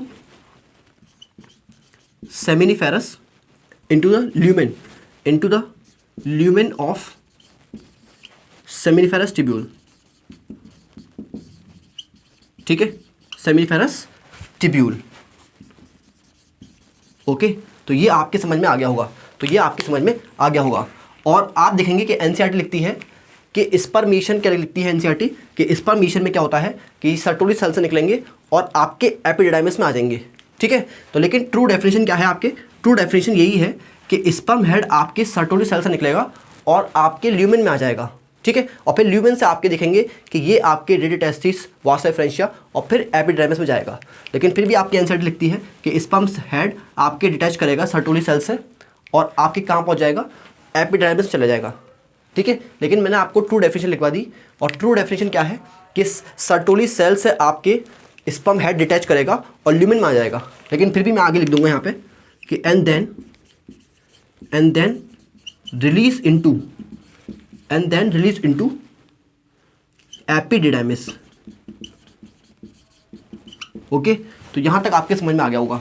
तो स्पर्मेशन क्या है, स्पर्मेशन में कुछ नहीं होगा आपके कि ये जो आपके डेवलपिंग स्पर्म्स है ये आपके न्यूट्रिशन जब ले लेंगे अच्छे से सर्टोली सेल से, तो जब ये आपके पूरी तरह से आपके डेवलप कर जाएंगे तो ये आपके सर्टोली सेल से निकल जाएंगे, इनका हेड आपके सर्टोली सेल से डिटैच कर जाएगा और आपके कहाँ जाएंगे, ये ल्यूमेन में आ जाएंगे सेमिनिफेरस ट्यूब्यूल के, और फिर ये कहाँ चले जाएंगे, ये चले जाएंगे आपके एपिडर्मिस के अंदर। ओके, तो ये क्या होगा आपके स्पर्मेशन। तो आप दोनों में डिफरेंस याद रखिएगा, स्पर्म्योजेनेसिस को और क्या बोलते हैं आप, मॉर्फोजेनेसिस, यानी कि यहाँ पे क्या होगा आपके मॉर्फोलॉजिकल चेंज। तो स्पर्मेटिड्स डेवलप कर जाएंगे इसके अंदर, स्पर्मेटोजोआ के अंदर। और स्पर्मेशन का मतलब क्या होता है कि हेड डिटैच कर जाएगा सर्टोली सेल से और ये ल्यूमेन में आ जाएंगे किसके, सेमिनिफेरस ट्यूब्यूल के, और फिर वहाँ से कहाँ पहुँच जाएंगे आपके एपिडिडाइमिस में। ओके, और आप जानते हैं कि एपिडिडाइमिस में आपके कुछ ग्लाइकोप्रोटीन होते हैं, मतलब ये जो एपिडिडाइमिस है आपके, ये कुछ आपके ग्लाइकोप्रोटीन रिलीज करती है, और ये ग्लाइकोप्रोटीन आपके स्पर्म के हेड पे जाके अटैच करते हैं, मतलब स्पर्म की बॉडी पे जाके अटैच करते हैं, और इसी से आपके फंक्शनल मैच्योरेशन होता है। मतलब अगर आप चाहते हैं कि स्पर्म आपके ओवम को अटैच करे या ओवम को फर्टिलाइज करे, ठीक है, तो ओवम को फर्टिलाइज करने के लिए उसको कुछ ग्लाइकोप्रोटीन की ज़रूरत है। तो वो ग्लाइकोप्रोटीन वहाँ पे कहाँ से आते हैं, वो आपके एपिडर्मिस से आते हैं। तो अगर स्पर्म को फंक्शन करना है, मतलब स्पर्म को आपके ओवम को फर्टिलाइज करना है, तो उसको वो ग्लाइकोप्रोटीन चाहिए, और वो ग्लाइकोप्रोटीन कहाँ से आएंगे आपके, वो आएंगे एपिडर्मिस से। तो आप कह सकते हैं कि एपिडर्मिस के अंदर क्या होता है, functional maturation of sperm, functional maturation, ठीक है, ये मैं आपको पहले बता चुका हूँ, functional maturation of sperm. Okay, तो यहाँ तक आपके समझ में आ गया होगा, यहाँ तक आपके समझ में आ गया होगा, ठीक है, इसको लिख लीजिए। और ये आपके स्पर्मेटोजेनेसिस खत्म हो गया यहाँ पे। चलिए, और इसके बाद हम पढ़ेंगे आपके hormonal control of spermatogenesis. Okay, तो ये आप लिख लीजिए। तो अब बात करेंगे आपके हार्मोनल कंट्रोल ऑफ स्पर्मेटोजेनेसिस, ठीक है। तो आप हेडिंग डालिए आपके हार्मोनल कंट्रोल ऑफ स्पर्मेटोजेनेसिस, ठीक है। तो देखिए आप प्यूबर्टी के टाइम पे आपके टेस्टिस में स्पर्मेटोजेनेसिस कैसे स्टार्ट होगा, ठीक है। तो इसमें आप देखेंगे यहाँ पर, ये मैंने क्या बनाया आपके सामने, ये मैंने आपके सामने बनाई हाइपोथैलेमस,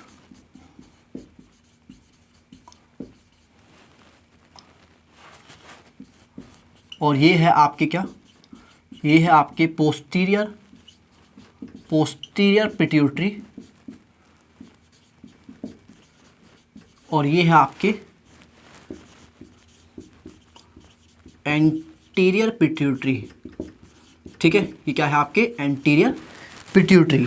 ओके, अब आप ध्यान से देखिए, यहाँ पर ध्यान से देखिए एकदम। तो यहाँ देखिए, ये क्या मैंने आपको दिखाया, हाइपोथैलेमस, ये है आपके एंटीरियर पिट्यूटरी, और ये है आपके पोस्टीरियर पिट्यूटरी। ओके, और आप देखेंगे ड्यूरिंग प्यूबर्टी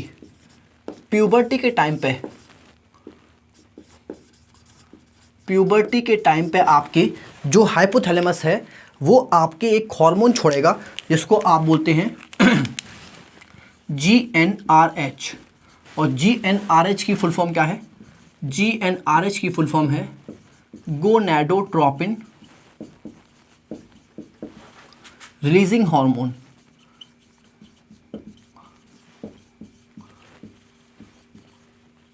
ठीक है, तो मैंने आपसे कहा कि हाइपोथैलेमस हाइपोथैलेमस प्यूबर्टी के टाइम पे आपके एक हार्मोन छोड़ता है जिसको आप क्या बोलते हैं, गोनाडोट्रोपिन रिलीजिंग हार्मोन, ठीक है, GnRH।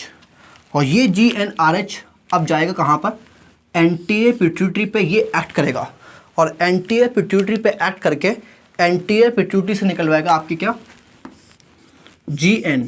और Gn क्या है आपके, Gn है आपके गोनाडोट्रोपिन, ओके। और आपकी बॉडी में दो गोनाडोट्रोपिन होते हैं एक होता है आपके FSH और एक होता है आपके LH।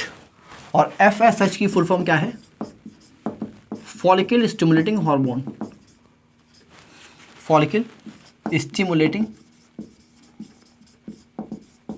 Hormone, okay. और LH की फुल फॉर्म क्या है आपके, LH की फुल फॉर्म है आपके ल्यूटेनाइजिंग हार्मोन,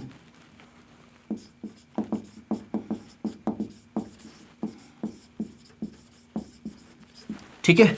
तो आपने देखा प्यूबर्टी के टाइम पे आपके हाइपोथैलेमस से एक हार्मोन निकलता है जिसको आप क्या बोलते हैं, GnRH, यानी कि गोनाडोट्रोपिन रिलीजिंग हार्मोन।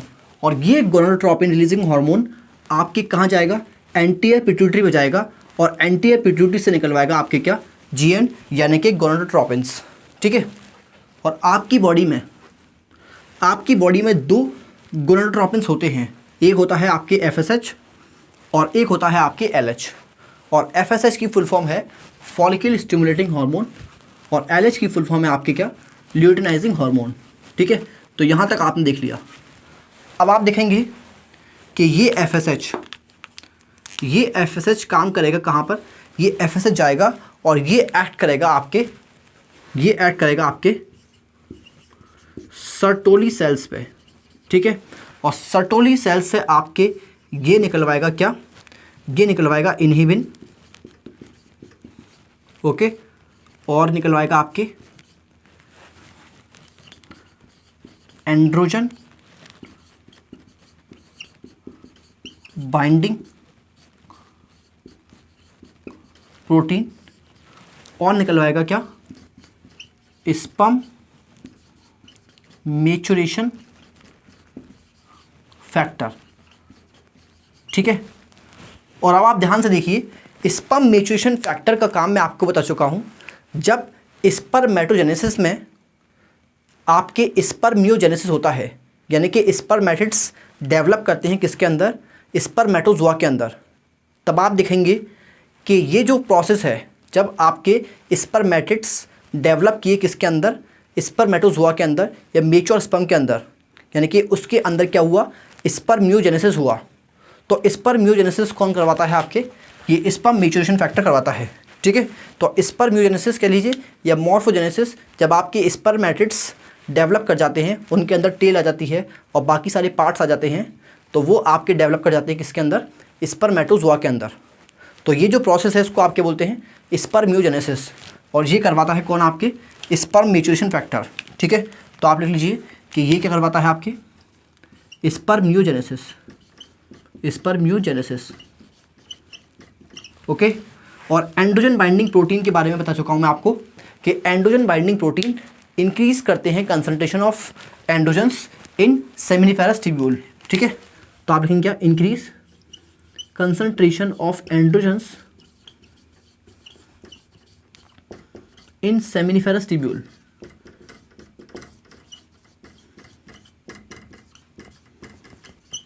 ठीक है। तो यहाँ तक आपने देख लिया, ओके। और इनहिबिन देखिए, आपके इनहिबिन जब आपकी बॉडी में FSH का लेवल बढ़ेगा तो ये आपके नेगेटिव फीडबैक से FSH को इनहिबिट कर देगा, ठीक है, FSH को इनहिबिट कर देगा ये आपके FSH को इनहिबिट कर देगा, ओके। तो अब आप ध्यान सुनिए, मैंने आपको बताया कि प्यूबर्टी के टाइम पे आपके हाइपोथैलेमस से एक हार्मोन निकलता है जिसको आप बोलते हैं GnRH, यानी कि गोनाडोट्रोपिन रिलीजिंग हार्मोन। और ये गोनाडोट्रोपिन रिलीजिंग हार्मोन काम करता है आपके एंटीरियर पिट्यूटरी पे, और एंटीरियर पिट्यूटरी से निकलवाता है क्या, गोनाडोट्रोपिन्स। और आपकी बॉडी में दो गोनाडोट्रोपिन्स हैं, एक है आपके FSH और एक है आपके LH। FSH की फुल फॉर्म है फॉलिकुलर स्टिमुलेटिंग हार्मोन, और LH का मतलब है आपके ल्यूटिनाइजिंग हार्मोन। FSH काम करता है सर्टोली सेल पे और निकलवाता है इनहिबिन, एंड्रोजन बाइंडिंग प्रोटीन और sperm maturation factor. Sperm maturation factor करता क्या है आपके स्पर्म्यूजेनेसिस, और एंड्रोजन बाइंडिंग प्रोटीन क्या करते हैं आपके इंक्रीज करते हैं concentration of androgens in seminiferous tubule. Okay, और इनहिबिन आपके इनहिबिट करता है FSH के लेवल को जब आपके FSH ज़्यादा हो जाएगा बॉडी में। ठीक है, अब आपके LH काम करता है किस पे? तो LH आपके काम करता है लेडिक सेल पे।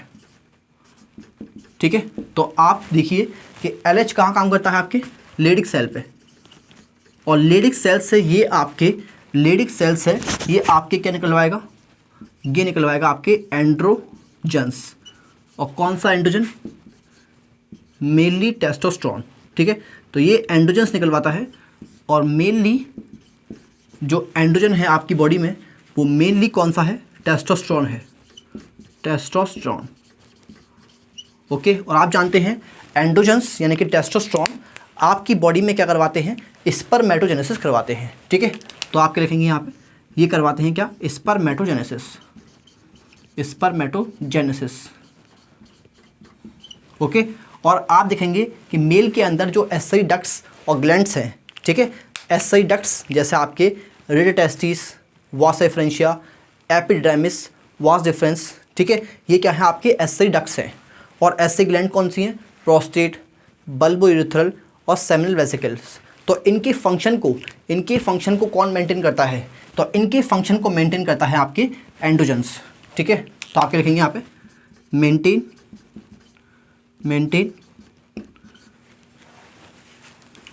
फंक्शन ऑफ मेल एसरी डक्ट्स एंड ग्लैंड्स।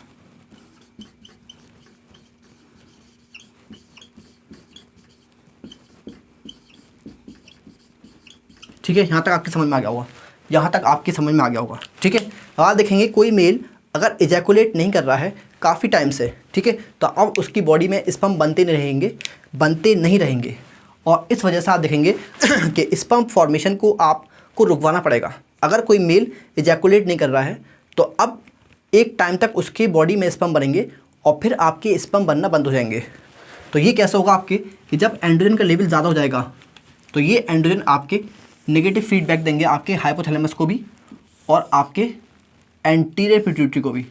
ठीक है, और नेगेटिव फीडबैक से आप देखेंगे कि गोनाडोट्रोपिन रिलीजिंग हार्मोन रुक जाएगा, तो आपके गोनाडोट्रोपिन्स भी रुक जाएंगे और आपके स्पर्मेटोजेनेसिस रुक जाएगा। ठीक है, तो ये आपके समझ में आ गया होगा। ठीक है, तो इसको आप लिख लीजिए, और इसके बाद हम पढ़ेंगे क्या? स्पर्म का स्ट्रक्चर। ओके, तो ये आप लिख लीजिए।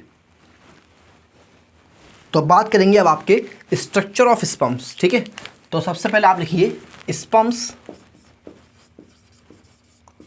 आप मुझे बताइए क्या स्पर्म को आप नेकेड आई से देख सकते हैं बिना माइक्रोस्कोप के? तो आप कहेंगे नहीं, आप स्पर्म को सिर्फ माइक्रोस्कोप में ही देख सकते हैं। तो इसीलिए आप कहेंगे क्या? स्पर्म क्या है? माइक्रोस्कोपिक है। ओके, अब आप देखिए स्पर्म के कितने पार्ट्स होते हैं? तो आप कहेंगे स्पर्म के पार्ट्स हैं आपके कितने? 4। और कौन कौन से पार्ट्स हैं? एक है आपके हेड, ओके, और एक है आपके नेक, और एक है आपके मिडिल पीस,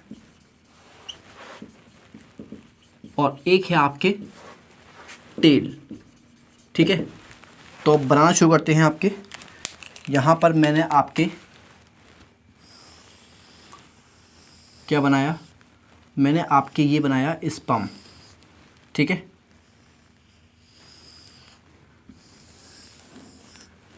ओके, ये मैंने आपके सामने क्या बनाया? ये मैंने आपके सामने बनाया स्पर्म।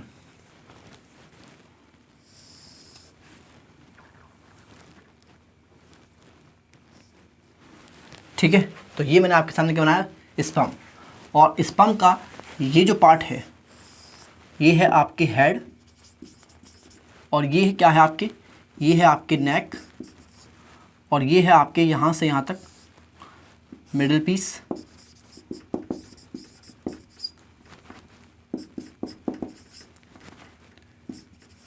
ठीक है। और ये क्या है लास्ट में आपके, ये लास्ट में आपके क्या है इसकी टेल। ओके, तो स्पर्म के कितने पार्ट्स हैं आपके, 4 पार्ट्स हैं। एक है आपकी हेड, और ये क्या है आपकी नेक, फिर मिडिल पीस, और फिर ये आपकी टेल। ओके और आप देखिए हेड में, इसके हेड में क्या है, तो आप कहेंगे इसके हेड में है आपके न्यूक्लियस। ओके, इसके हेड में क्या है आपके न्यूक्लियस है। और न्यूक्लियस आप मुझे बताइए कि न्यूक्लियस कैसा होना चाहिए, क्या इसके अंदर फुल क्रोमोसोम होंगे या इसके अंदर आपके हाफ क्रोमोसोम होंगे, तो आप कहेंगे इसके अंदर हाफ क्रोमोसोम होंगे, यानी कि ये आपकी हैप्लॉइड न्यूक्लियस होगा, हैप्लॉइड न्यूक्लियस, ठीक है। और यहाँ पे जो आपके न्यूक्लियस के अंदर, तो न्यूक्लियस के अंदर क्या होगा आपके, न्यूक्लियस के अंदर होगा आपके डीएनए, या आप कह सकते हैं क्या क्रोमैटिन, सॉरी क्या कह सकते हैं आपके जेनेटिक मटेरियल, जेनेटिक या क्रोमोसोमल मटेरियल, ठीक है, क्रोमोसोमल मटेरियल।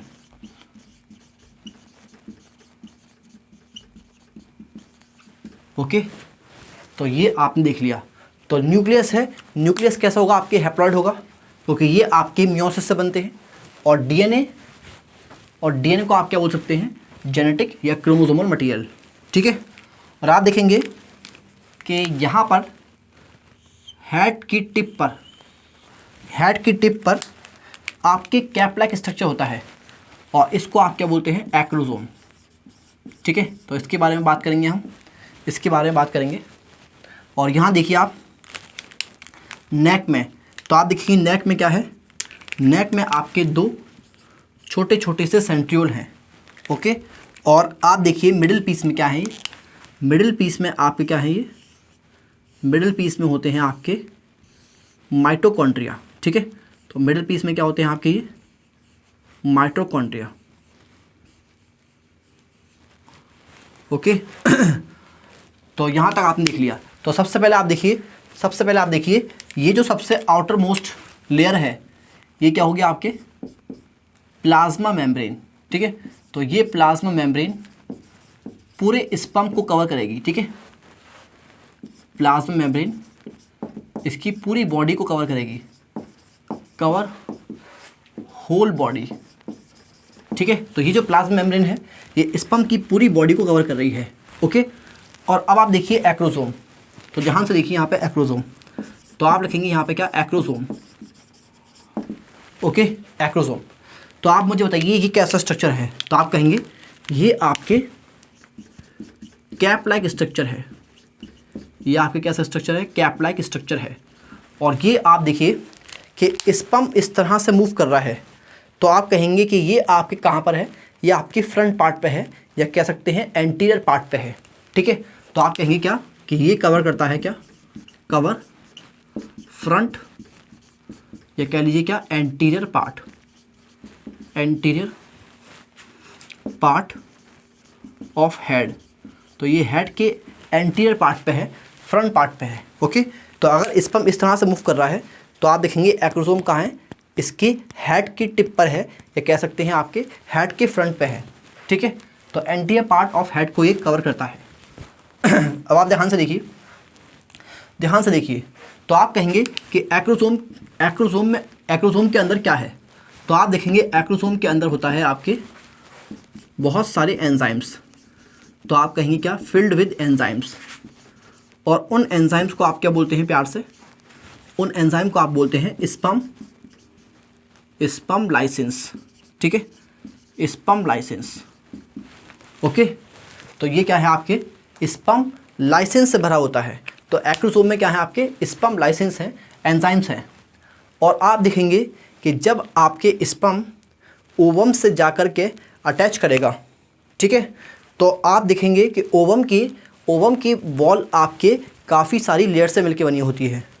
ओके, और आप देखेंगे कि ये जो डिफरेंट लेयर्स हैं, इन डिफरेंट लेयर को डाइजेस्ट करने का काम कौन करेगा, ये एंजाइम करेंगे, जिनका नाम क्या है आपके स्पर्म लाइसेंस। तो स्पर्म लाइसेंस आपके जो ओवम की सेकेंडरी oocyte की जो वॉल है, जो वॉल है जिसमें आपके डिफरेंट डिफरेंट लेयर्स हैं उनको पेनिट्रेट करने के काम आएगा स्पर्म लाइसेंस। ठीक है, तो आप क्या लिखेंगे, ये जो एंजाइम है आपके स्पर्म लाइसेंस क्या करेंगे आपके, help penetrating through different layers of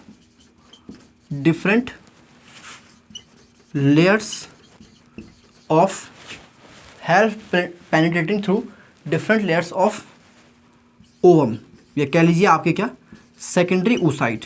ठीक है, इसके बारे में हम बाद में पढ़ेंगे कि सेकेंडरी oocyte का मतलब क्या है।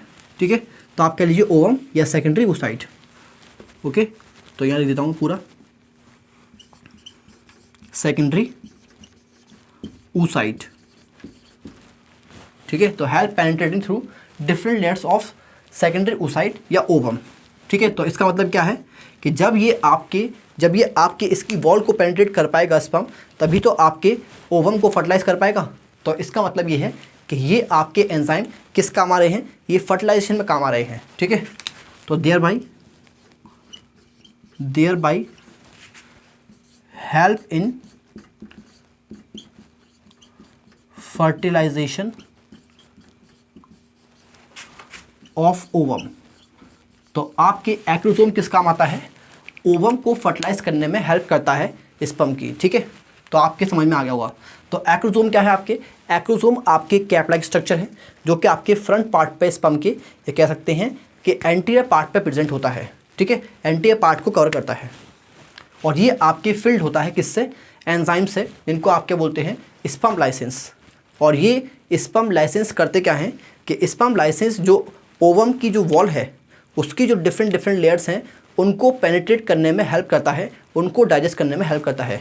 ठीक है, तो आप लिखेंगे क्या, help penetrating through different layers of ovum या सेकेंडरी oocyte। तो इसका मतलब ये आपके फर्टिलाइजेशन में हेल्प कर रहा है ये स्पर्म की फर्टिलाइजेशन में हेल्प कर रहा है ओवम को। ठीक है, चलिए, तो ये आपके समझ में आ गया होगा।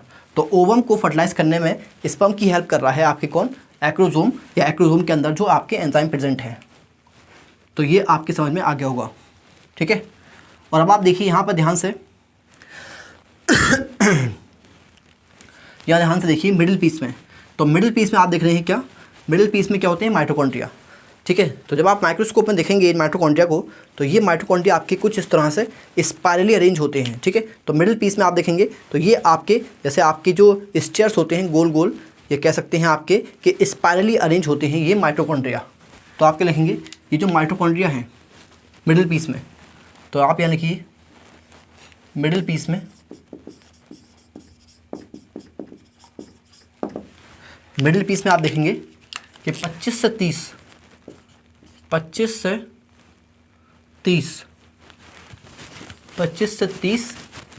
Spirally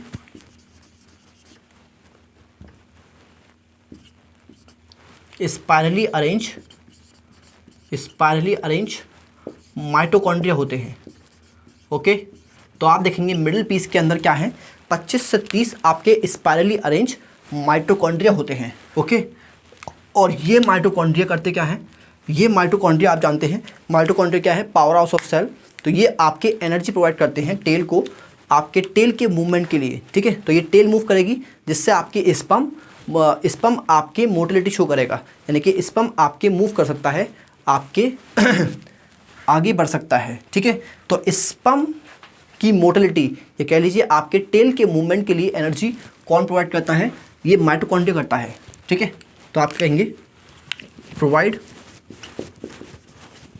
energy for movement of tail. ठीक है, और आप जानते हैं कि ये जो स्पर्म की मोटिलिटी है ये बहुत इंपॉर्टेंट है ओवम को फर्टिलाइज करने के लिए। ठीक है, तो अगर स्पर्म मोटाइल नहीं होगा तो आप देखेंगे कि ये आपके ओवम को फर्टिलाइज नहीं कर पाएगा। तो स्पर्म की जो मोटिलिटी है ये बहुत इंपॉर्टेंट है आपके फर्टिलाइजेशन में। ठीक है, तो आप लिखेंगे क्या, स्पर्म मोटिलिटी इज important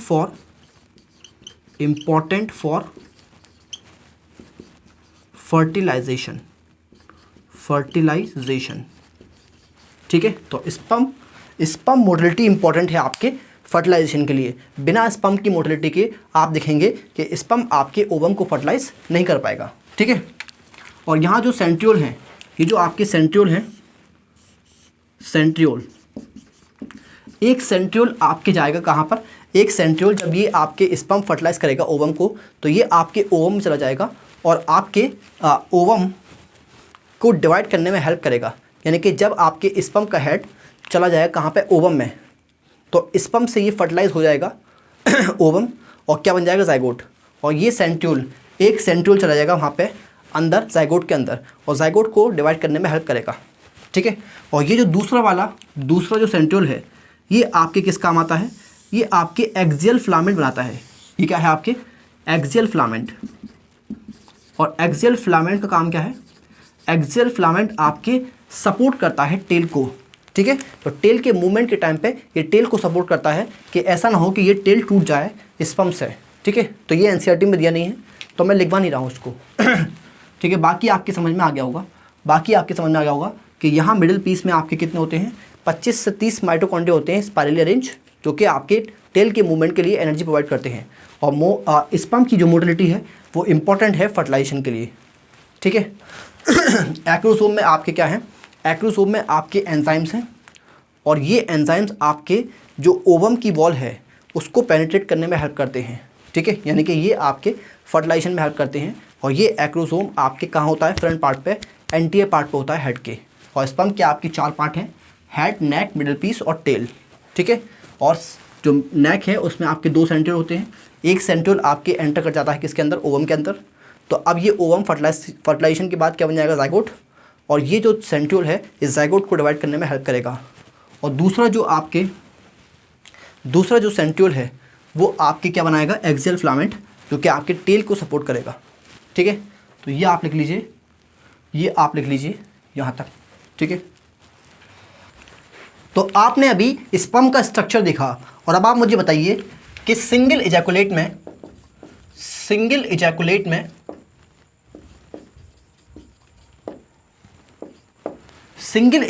आपके मेल कितने ml सीमेन को रिलीज करता है।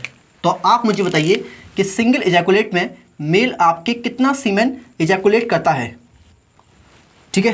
तो आप कहेंगे 2 to 5 ml ऑफ सीमेन, ठीक है। तो सिंगल इजैकुलेट में मेल आपके 2 to 5 ml सीमेन आपके रिलीज करता है, ठीक है। और अब मैंने आपसे पूछा कि सिंगल इजैकुलेट में 2 to 5 ml सीमेन है, और उस सीमेन में आपके कितने स्पर्म हैं। तो आप कहेंगे 200 से 300 मिलियन स्पर्म होते हैं आपके सिंगल इजैकुलेट में, ठीक है। सिंगल इजैकुलेट में आपके 200 से 300 मिलियन स्पर्म होते हैं। और मैंने कहा फॉर नॉर्मल फर्टिलिटी, तो मैंने आपसे पूछा नॉर्मल फर्टिलिटी के लिए, नॉर्मल फर्टिलिटी का मतलब है कि आपके ये स्पर्म ओवम को फर्टिलाइज करना चाहिए। तो इसके लिए आपके 60% कम से कम, एटलीस्ट, ठीक है। तो आपने क्या लिखा, आपके at least 60% must have normal shape and size. तो मैंने आपसे कहा कि नॉर्मल फर्टिलिटी के लिए, मतलब ये आपके स्पर्म ओवम को फर्टिलाइज करना चाहिए, इसके लिए कम से कम 60% के पास आपके नॉर्मल शेप और साइज होना चाहिए। और इन 60% में एटलीस्ट 40% के पास 40% आपके विगरस मोटिलिटी शो करना चाहिए। मतलब विगरस मोटिलिटी का मतलब है आपके काफ़ी ज़्यादा हाई मोटिलिटी शो करनी चाहिए, ठीक है। अगर ये आपके स्पर्म हाई मोटिलिटी या विगरस मोटिलिटी शो नहीं करेगा तो आपके ये ओवम को फर्टिलाइज नहीं कर पाएगा, ठीक है। तो इसको आप बोलते हैं स्पर्म का विप्लैश मूवमेंट। तो ये जो विगरस मोटिलिटी है स्पर्म की, ये इंपॉर्टेंट है किसके लिए, फर्टिलाइजेशन के लिए ओवम की, ठीक है। तो आप लिखेंगे at least 40% show at least 40% show vigorous motility, vigorous motility. तो ये आपके समझ में आ गया होगा। तो मैंने आपको बताया कि सिंगल इजैकुलेट में आपके 2 to 5 ml सीमेन होता है और उस सीमेन में आपके 200 से 300 मिलियन स्पर्म होते हैं। और नॉर्मल फर्टिलिटी के लिए आपके इनमें से 60% के पास नॉर्मल शेप और साइज होना चाहिए और उन 60% में 40% के पास 40% आपके विग्रस मोटिलिटी शो करनी चाहिए। ठीक है, तो यहाँ तक आपके समझ में आ गया होगा। ओके, तो ये आप लिख लीजिए और इसके बाद हम एक क्वेश्चन करेंगे। तो अब आप एक क्वेश्चन देखिए। क्वेश्चन क्या है? क्वेश्चन ये है आपके कि secretion of dash is important for maturation and motility of sperm। ठीक है, तो secretion of dash is important for maturation and motility of sperm। तो किसके सिक्रीशन इंपॉर्टेंट है maturation and motility of sperm के? तो ऑप्शन देखिए आप। ऑप्शन है prostate gland, seminal vesicle, epididymis, vas deferens. Option 3 both 1 and 2। Option 4 है आपके नन। ठीक है, तो आप मुझे बताइए इनमें से किन के सिक्रीशन इंपॉर्टेंट है स्पर्म की मेचुरेशन और मोटिलिटी के लिए। तो आप देखिए, जैसे मैंने आपको बताया था प्रोस्टेट ग्लैंड से स्पर्म निकलता है जो आपके स्पर्म की मोटिलिटी के लिए इंपॉर्टेंट है। ऐसे ही आप देखेंगे एपिडिडाइमिस से आपके कुछ ग्लाइकोप्रोटीन्स रिलीज होते हैं जो आपके स्पर्म की मेचुरेशन के लिए इंपॉर्टेंट होते हैं, उसके फंक्शनल मेचुरेशन के लिए इंपॉर्टेंट होते हैं। ठीक है, ऐसे ही सेमिनल वेसिकल और वास डिफरेंस से भी आपके कुछ इंपॉर्टेंट सिक्रीशन निकलते हैं जो आपके स्पर्म की मेचुरेशन और मोटिलिटी के लिए इंपॉर्टेंट होते हैं। तो इसका आंसर क्या होगा आपके? Both 1 and 2। ठीक है, तो ये आपके समझ में आ गया होगा और ये आप लिख लीजिए।